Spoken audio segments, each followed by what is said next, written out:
Мына дан ошомен карабайсың. Жем катарында эле кетип атпайбы болчу. Мал эме болгон эч нерсе калтырбай. Жүгөрүдөн даярдалган бул тоют мал жандык үчүн эң жагымдуу жана пайдалуу азык болуп эсептелет. Муну Жонарык айылындагы Нуржанов агрохолдинг кооперативи силос кылып бастырып, анан таңгактап койгон. Ар бири 90 килограммга чейин барат. Кооператив жетекчилигинин айтымында бул былтыркы түшүм эч кандай чирибей сакталып турат. Биз буга чейин 7 сом 8 сомдон сатып келдик килограммы.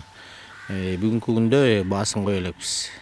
Упаковкаланган 100 тонна силосубуз бар. Ачыла элек даяр 200 тоннадан ашык силос бар да.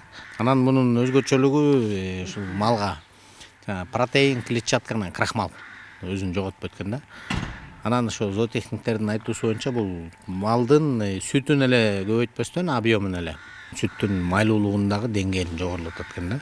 Жүгөрүдөн жакшы киреше таба баштаган кооператив быйыл да сапаттуу үрөөн алдырып 18 гектарга сепкен. Бир ай аралыгында жүгөрү ушундай болуп өсүп чыккан. Кооперативдин адистери атайын чыктуу тоютка ылайыктуусун тандаган. 25 апрелде тигилген.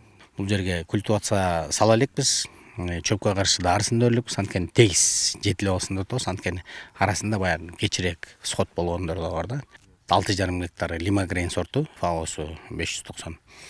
Андан кийин быйыл дагы ошол объемду көп бере турган дааны чоңдоп мача деген сорт келген, андан 4,5 гектар тиккенбиз. Анан дагы лимагрейн 290 фаосын 6 гектарда тигүүнүн алдында турабыз. Талас районунда жүгөрү 4 жыл мурун 16 гектарга гана айдалган. Дал ошол дыйкан фермерлердин иши жакшы натыйжа берип, аймактагыларды кызыктырган. Андан бери көбөйүп отуруп, быйыл жүгөрү аянты район боюнча 395 гектарга жетти. Дыйкандардын бул багытка кызыгуусуна аталган өсүмдүктүн түшүмдүүлүгү жана андан даярдалган чыктуу тоюттун пайдасы себеп болууда. Мунун биз 2 жылдан бери эффектисин көрүп атабыз. Мисалы үчүн 1 гектар жерден кадимки чөптөн 5 тоннага чейин тоют алынса, жүгөрүдөн болбогондо 50 тонна, асты 80-90 тонна тоют камдап атат. Бул биздин райондун тоют кылуу муктаждыгын жоюу максатында аябай жакшы ишти болуп атат. Экинчиден быйыл да ушул Айыл чарба министрлиги тарабынан 3+2+1 деген программа иштелип чыккан. Бул дыйкандын ушу тиккенден баштап оруп жыйноого чейин мониторинг кылып, колдоо көрсөтүү максатында. Бүгүнкү күндө ушу тоюттун канчалык пайдасы бар экен, канча эффективдүү экенин биз дыйкандардын баарына жеткизүү максат биздин милдетибиз болуп эсептелинет. Малдын тоютун жакшыртуу боюнча жергиликтүү бийлик, айыл чарба башкармалыгы, кооперативдер жана дыйкандар чогуу иш алып барууда. Алар жакынкы жылдары Талас районундагы жүгөрү аянттарын 1000 гектарга жеткирүүнү көздөп жатышат.